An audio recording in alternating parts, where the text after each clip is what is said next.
Attention! There is a non-zero probability that, after this episode, you might accidentally come across the date of your death. A poem or a recipe for bricks with pebble sauce.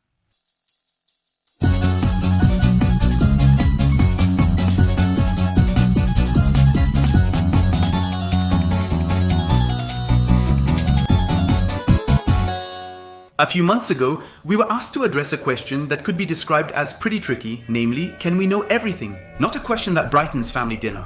This question leads to the discovery of a place containing all future knowledge and the universe's future history. Unwritten books and the exact details of your death already exist. And this is the story we wanted to tell you today.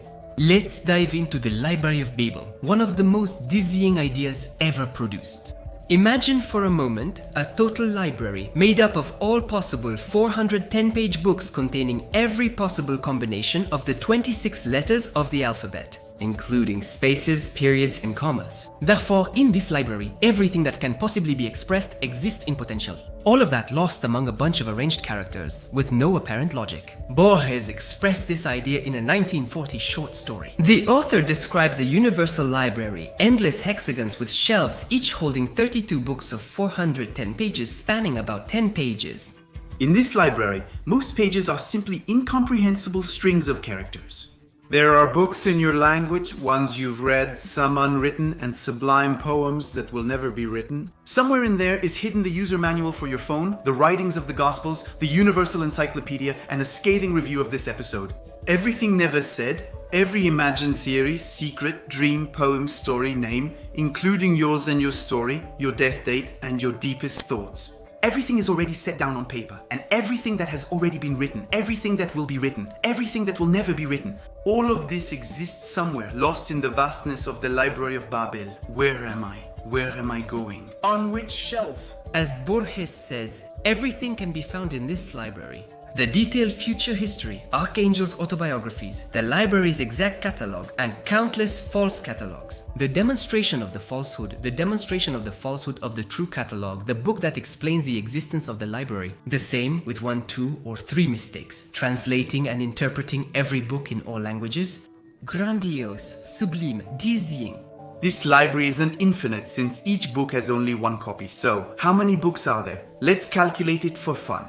Each book contains 410 pages, each page contains 40 lines of text, and each line is made up of 80 characters. So each book contains 1,312,000 characters, with each one being one of the 29 usable symbols, the 26 alphabet letters plus space, comma, and period. So the library contains 29 to the power of 1,312,000 books, 29 multiplied by itself, 1,312,000 times, which results in a number made up of nearly 2 million digits. To understand the enormity of the number, imagine it filling almost 500 printed pages.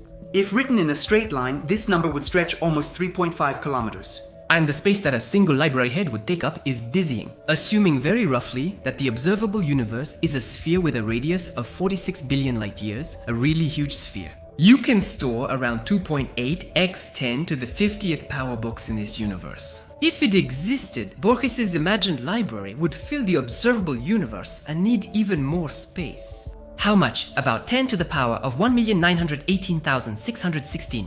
Although the idea is unsettling, as interesting, destabilizing, or fanciful as it may be, we can conclude that the Library of Babel remains impossible to recreate. Really?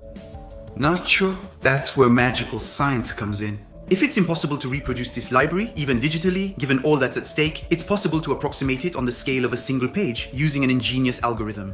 Created by writer and computer scientist Jonathan Basile, the website Library of Babel Info closely replicates the library described by Borges. Unlike others, it doesn't have every book, just all pages possible with 3,200 characters. And these pages are then distributed into about 10 to the power of 4,677 books of 410 pages each. An astonishing number, even greater than the estimated 10 to the 80th power atoms in the observable universe. This library holds more information than can be stored digitally. The real achievement is that Jonathan created a special algorithm to generate the library's content. Each page has a unique number identifying it in the library. The algorithm uses the page number to create a unique pseudo-random number, which is then converted into a base, 29 that is, into a text using the 29 characters mentioned earlier. And the text of the page is then generated, so the same page number will create the same page every time. And the reverse operation is possible. The algorithm can identify the page number, container, and location within the vast library from a text. Thus, any text you find in the library is and will always remain in the same place. In this library, as in Borges's, you'll find stories of your greatest heartbreak, your birth, and all human lives. Anything that can be written can be found on this site. Lucide. The best part is you can enjoy searching for anything there. Here, in this hexagon, on this column, on this wall, on this shelf, this book contains what I'm telling you now. Part of this episode's text was already online, hidden in the algorithm's shelves. This sentence existed before, but maybe I'm the first to say it. No matter how absurd, any text can be found somewhere in the library's twists and turns. A blue pig paragliding in a kilt exists on this page, and that's disturbing.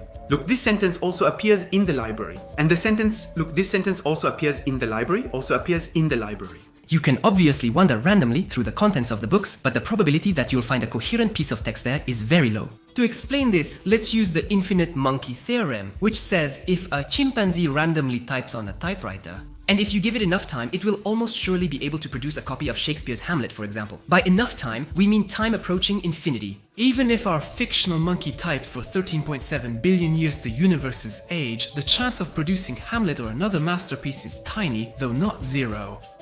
Proof by trial. What are the odds a monkey randomly types a 6-letter word like belade? Ignoring spaces and punctuation, our monkey has a 1 in 26 chance of hitting B, the word's first letter.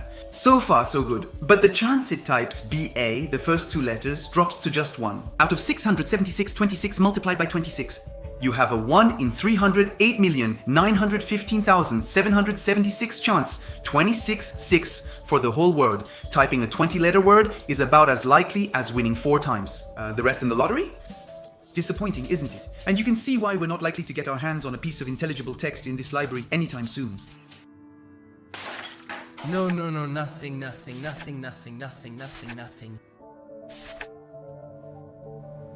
No, I'm being stubborn, I know, but I'll end up finding something. The thesis says quantum mechanics and the tunneling effect let particles cross barriers, so there's a chance of passing through a wall. Well, if you try an infinite number of times, I'm just saying, that's all. Caution. Reasoning with extremely large finite numbers over near infinite time can be very dangerous. Do not try these experiments at home. This episode follows a lecture we gave in Nantes as part of the SOS Neuron Festival with Latrou Champier, Florence Porcel, Pierre Kermer, and Professor. See the program for their and our presentations.